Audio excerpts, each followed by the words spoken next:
बिस्मिल्लाहिर्रहमानिर्रहीम। अल्लाह के नाम से शुरू जो बड़ा मेहरबान और नहायत रहम करने वाला है। अस्सलाम वालेकुम माय डियर स्टूडेंट्स, मैं हूं राशिद रहमान, आपका केमिस्ट्री ट्यूटर। मेरा बेटा, इससे पहले हम लोगों ने टाइप्स ऑफ बॉन्ड्स की बात की थी, जिसमें हम लोगों ने ionic bond, covalent bond, coordinate covalent bond की बात की थी। और लास्ट टाइम लेक्चर में मैंने आपको कुछ स्ट्रक्चर दिए थे। मैंने कहा था कि आपने इनका स्ट्रक्चरल फार्मूलाज को ड्रा करना है।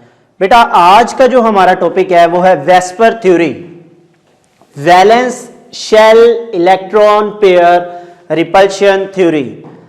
मेरा बेटा, इस थ्योरी का जो कॉन्सेप्ट था वो किसने दिया था? 1940 में सिडविक एंड पॉवेल ने दिया। ये एमसीक्यूज आ जाता है। Shapes of molecules can be explained by the valence shell electron of central atom.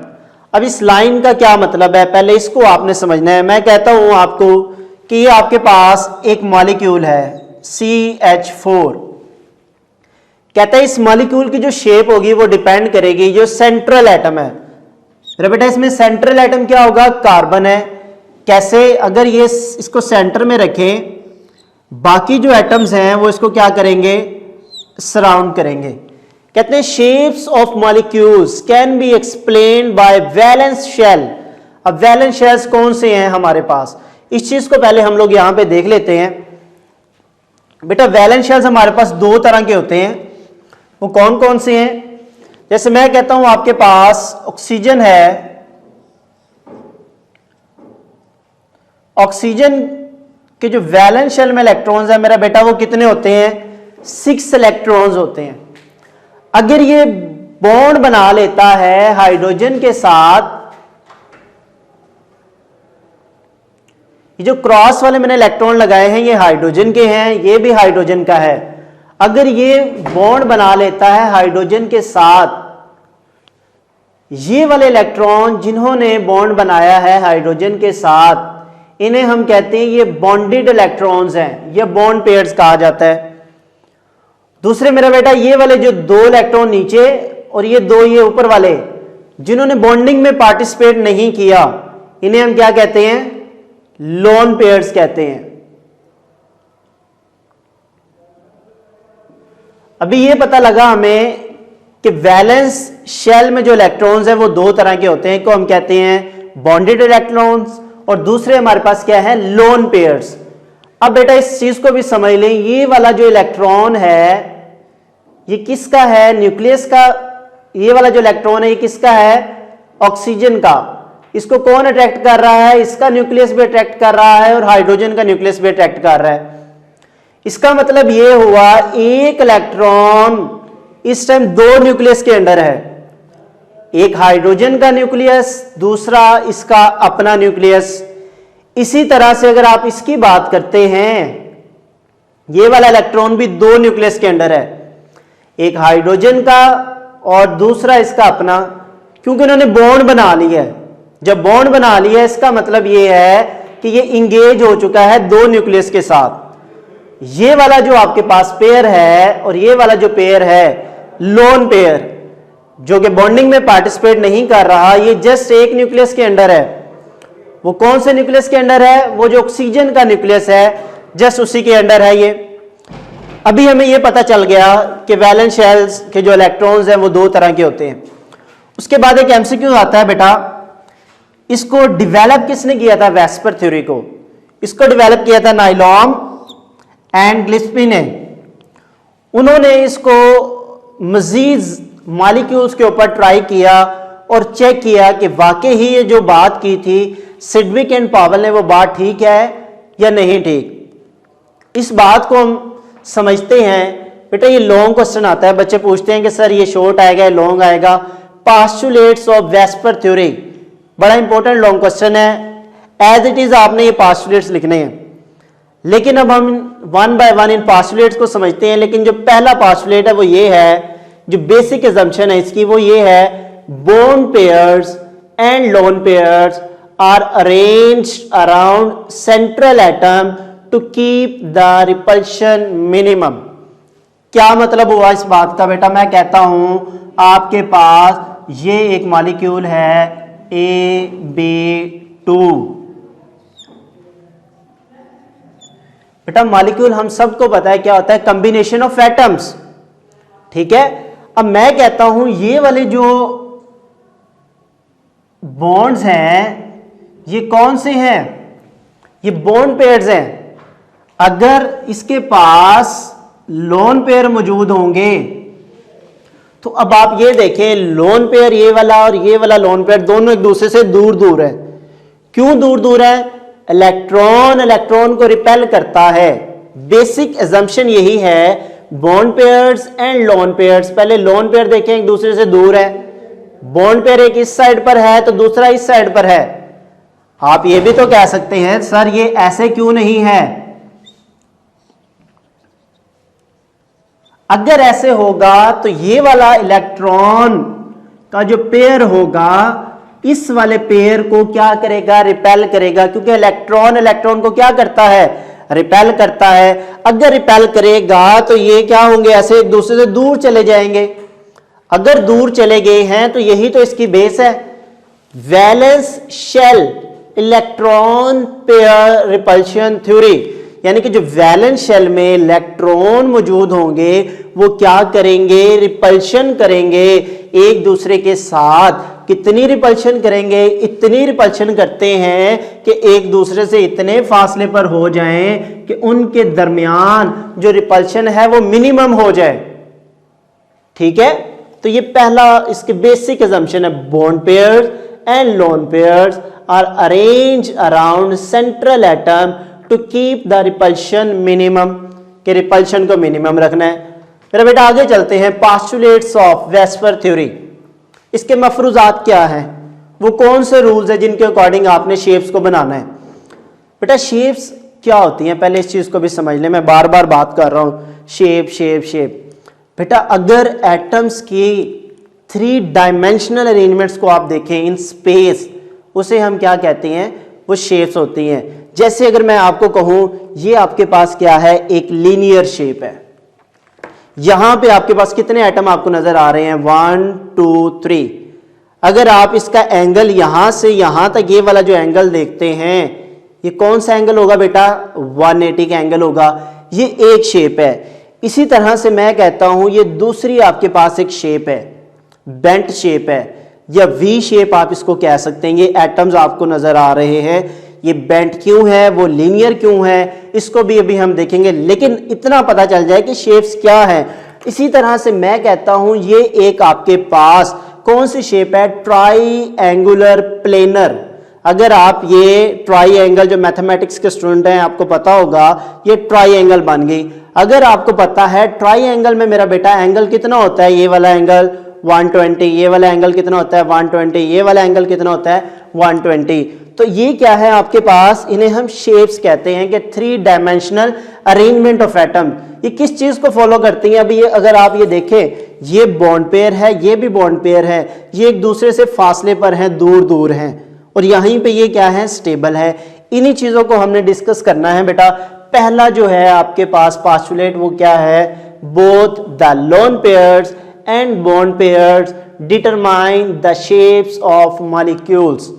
आपके पास जो बॉन्ड पेयर्स होंगे और जो लोन पेयर्स होंगे, दोनों के दोनों ज्योमेट्री में पार्टिसिपेट करेंगे। पॉइंट नंबर 2 क्या है, bond pairs are and lone pairs are arranged around the central atom to keep the repulsion minimum. यही बेसिक असम्पशन आपके पास पॉइंट नंबर 2 है।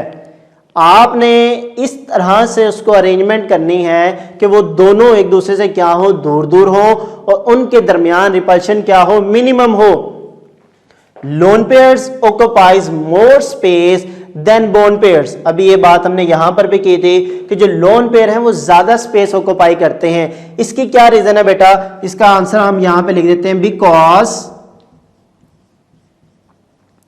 Because lone pairs are under the influence of only one nuclei। जो lone pair होता है वो just एक nucleus के अंडर होता है, लेकिन जो बॉन्ड पेयर है उसने अपने वाले के साथ भी रहना है और दूसरे एटम के साथ जो बॉन्ड बनाया है उसके साथ भी उसने अपना राब्ता कायम रखना है। तो lone pairs occupies more space than bond pairs. बड़ा इंपॉर्टेंट शॉर्ट क्वेश्चन आता है बेटा, इसका आंसर यही होगा because lone pairs are under the influence of only one nuclei, अपने ही न्यूक्लियस के अंडर होते हैं। लेकिन जो दूसरे में आपने कहना है but bond pairs are under the influence of two nuclei, एक उसका अपना होगा एक दूसरे एटम का होगा। Double bond and triple bonds occupy more space than single bond. इस बात का क्या मतलब हुआ बेटा, अगर ये आपके पास डबल बॉन्ड आता है या ट्रिपल बॉन्ड आ जाता है, डेफिनेटली इसमें electron density as compare to single bond क्या होगी, ज्यादा होगी। तो हम ये कहते हैं कि जो डबल बॉन्ड और ट्रिपल बॉन्ड है सिंगल बॉन्ड से ज्यादा जगह घेरते हैं। ये भी बात ठीक है। अगर डबल और ट्रिपल की बात करेंगे तो कौन ज्यादा जगह घेरेगा, आप कहेंगे सर ट्रिपल बॉन्ड जो है वो ज्यादा स्पेस ऑक्यूपाई करता है क्योंकि उसमें 3 बॉन्ड है, इलेक्ट्रॉन डेंसिटी उसकी ज्यादा फैली हुई होगी। उसके बाद क्या है, लास्ट वाला जो हमारे पास है मैग्नीट्यूड ऑफ रिपल्शन। अगर आपके पास आ जाए लोन पेयर, 2 लोन पेयर अगर एक मॉलिक्यूल में मौजूद होंगे तो वो एक दूसरे को ज्यादा रिपेल करेंगे। वो ज्यादा होती है लोन पेयर और बॉन्ड पेयर के, एक लोन पेयर और एक बॉन्ड पेयर। दूसरी साइड पे इसको समझाने के लिए मैं आपको ये कहता हूं, एक वो बंदा जिसके पास जॉब नहीं है वो लोन पेयर है, वो जगह जगह जाके अपनी सीवी सबमिट करवाता है कि मुझे जॉब चाहिए। वो इतना परेशान होता है कि हर किसी के साथ क्या करेगा, पंगा लेगा। लोन पेयर रिपल्शन ज्यादा होती है, रिपल्शन ज्यादा होने का मतलब है वो ज्यादा जगहों पर जाएगा। ये भी हमने पता है, ये भी पता है कि लोन पेयर तो एक ही न्यूक्लियस के अंदर होता है। लोन पेयर की रिपल्शन ज्यादा होगी लोन पेयर बॉन्ड पेयर से। अब यहां पे एक बॉन्ड पेयर आ गया तो इनकी रिपल्शन थोड़ी कम हो जाएगी। ये ज्यादा होती है बॉन्ड पेयर से। इसका मतलब है अगर दोनों बॉन्ड बन चुके हैं तो ये वाली रिपल्शन क्या होगी, बिल्कुल कम हो जाएगी क्योंकि इसमें बॉन्ड बन चुका है, ये भी बॉन्ड बन चुका है। सारी की सारी बेस है मेरा बेटा इस चीज पे। अगर आपको लोन पेयर और बॉन्ड पेयर का पता है तो आप इस चीज को बड़ी आसानी से समझ सकते हैं। अब आगे चलते हैं, हम लोग अगर बात करते हैं कि शेप्स कौन कौन सी हमारे पास हो सकती हैं तो इस चीज को मैं आपको समझाता हूं, बड़ा आसान है। पहले तो आपको बेसिक ये पता चल जाए कि आपका जो सिलेबस है उसमें कौन कौन सी शेप्स हैं बेटा। एक तो आपके पास है ये वाली शेप AB2 टाइप। क्या मतलब हुआ बेटा AB2 टाइप का, A सेंटर में आएगा, B यहां पर होगा और एक ये B यहां पर। अब आप बताएंगे कि शेप कौन सी है, this is called linear shape. Very good, ये क्या है, लीनियर है। अब एक चीज को समझिएगा बेटा, अगर ये लीनियर है तो यहां पे ये जो एंगल होगा ये कितना होगा बेटा, 180 डिग्री। 2 तरह के क्वेश्चन आते हैं बेटा इसमें से। एमसीक्यू मैंने बताया किसने डेवलप की, ये वाला शॉर्ट क्वेश्चन है, assumption लॉन्ग क्वेश्चन है। कुछ मॉलिक्यूल आपके सामने दिए जाएंगे, उनकी शेप्स को आपने बनाना है। अब ये मैंने कहा ये AB2 टाइप है, यानी कि A सेंट्रल एटम है। हम इसको हाईलाइट करें, अगर ये क्या है, सेंट्रल एटम। B क्या है बेटा, बॉन्डेड एटम्स, ठीक है। और इसमें एंगल कौन सा है, 180। शेप कौन सी है, ये लीनियर। इसका मतलब है इसमें बॉन्ड पेयर्स कितने हैं, ये काउंट करें। बॉन्ड पेयर्स बेटा 2 बॉन्ड पेयर है। कोई लोन पेयर नजर आ रहा है इस पे, नहीं। लोन पेयर्स कितने हैं, 0। कोई भी स्ट्रक्चर आपके पास आएगा आपने उसकी ये सारी डिटेल बतानी है। अब एक और मैं कहता हूं, आपके पास है AB3 टाइप। बताएं बेटा सेंट्रल एटम कौन सा होगा, A। Very good. B यहां पर आएगा, B यहां पर आएगा, और एक बी यहां पर मौजूद होगा। इसके अलावा अगर कोई और ज्योमेट्री बनाना चाहेंगे वो नहीं बनेगी। अगर इसको पास लेकर आएंगे तो क्या होगा, ये इलेक्ट्रॉन का पेयर इसको रिपेल करके दोबारा इसी पोजीशन पर आ जाएगा।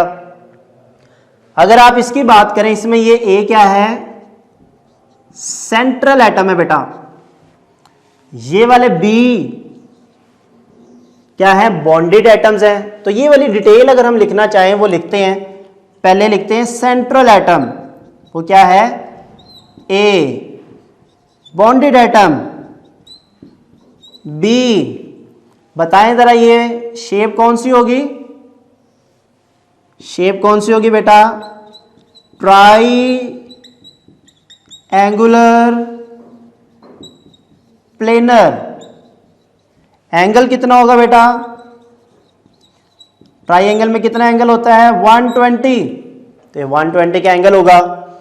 उसके बाद बॉन्ड पेयर काउंट करते हैं, 1 2 3। बॉन्ड पेयर्स कितने होंगे, 3 बॉन्ड्स पेयर होंगे बेटा। लोन पेयर,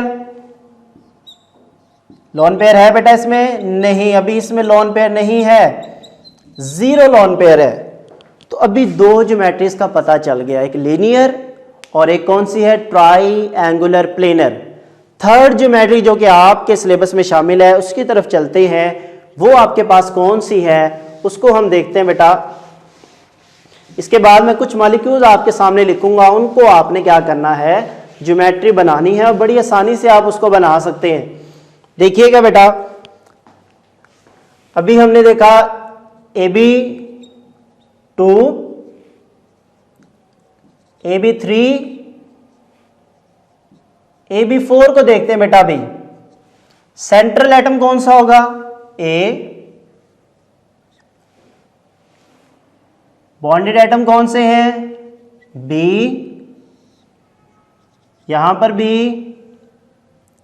ये भी, और ये वाला जो है जो डॉटेड लाइन से मैं शो कर रहा हूं, ये फोर्थ आपके पास आ गया।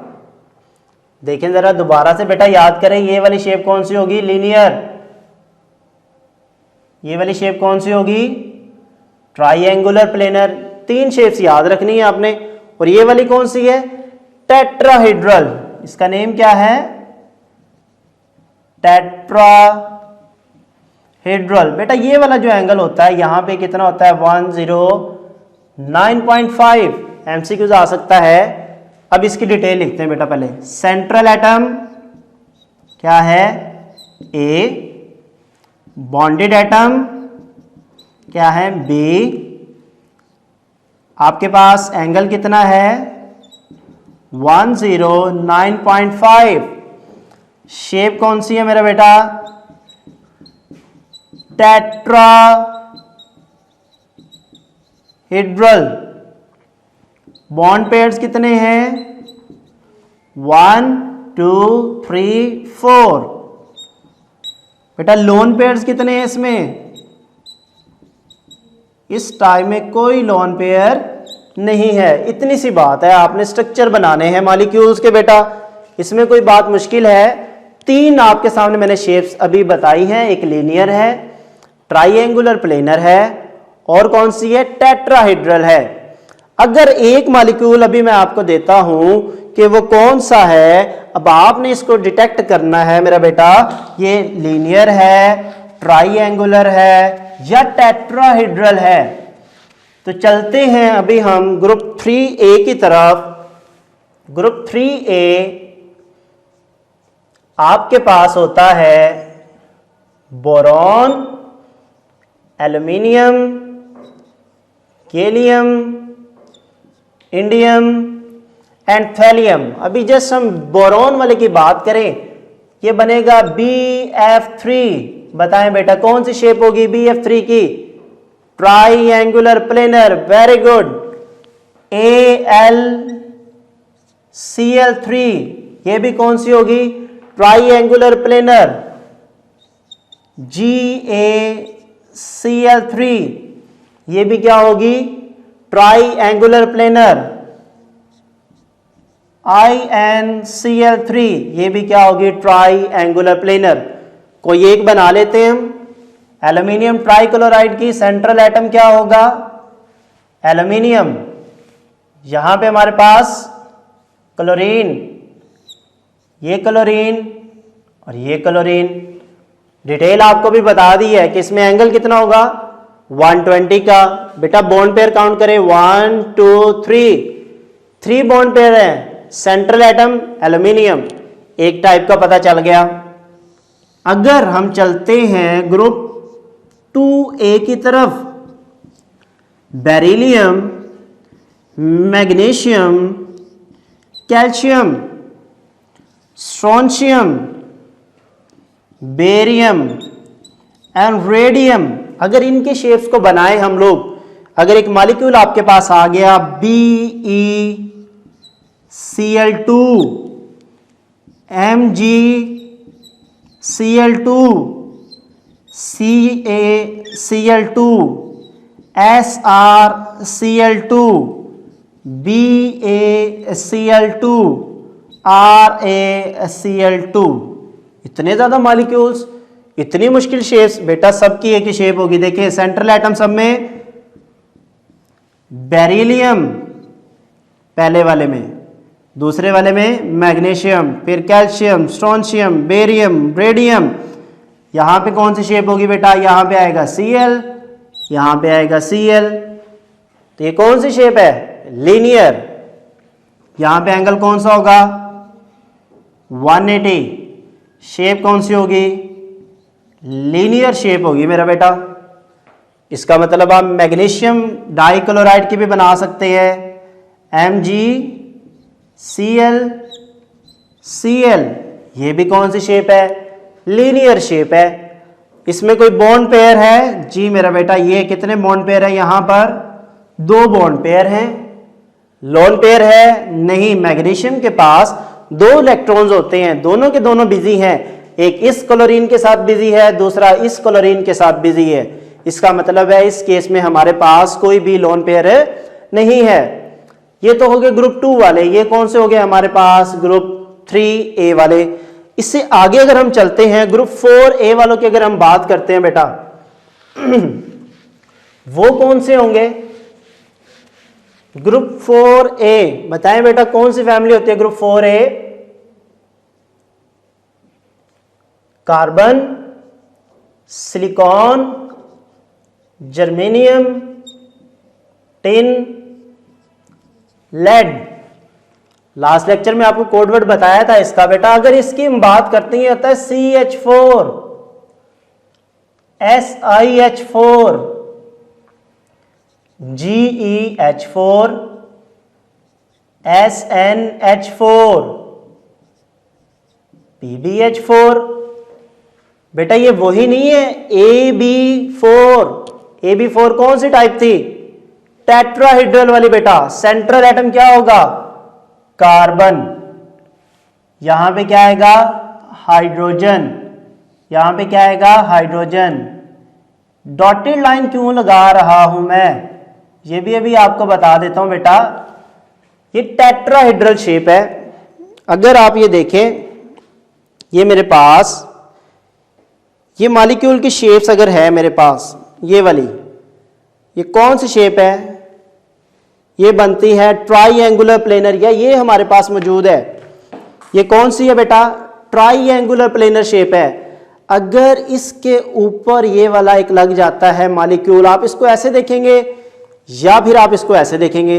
अब मेरा बेटा ये वाला जो है, इसको मैं व्हाइट बोर्ड पे कैसे बना दूं? ये इसको आप ऐसे देख लें, ये देखें जरा, एग्जैक्ट यही बन रही है। अब ये वाला जो बाहर की तरफ आ रहा है, इसको तो मैं व्हाइट बोर्ड पे नहीं बना सकता, तो इसके लिए हम क्या करते हैं? डॉटेड लाइन यूज करते हैं। इसका मतलब ये होता है कि ये आउट ऑफ द प्लेन है, या प्लेन के बाहर वाली साइड पे या अंदर वाली साइड पे है। ये ऐसे होता है, ये वाला बॉन्ड बाहर की तरफ आ रहा है, तो व्हाइट बोर्ड पे तो बनाना पॉसिबल नहीं है। तो इसलिए हम क्या करते हैं, इस केस में डॉटेड लाइन लगा देते हैं बेटा। बात समझ आ रही है? इसका मतलब हुआ इसकी शेप क्या होगी? SiH4 की, वो भी क्या होगी? टेट्राहेड्रल होगी बेटा। नेक्स्ट लेक्चर में हम लोग बात करेंगे उन शेप्स की जिसमें लोन पेयर्स इन्वॉल्व होंगे। ठीक है मेरा बेटा, इसको ज़रा प्रैक्टिस करनी है। टेक केयर, अल्लाह हाफिज़।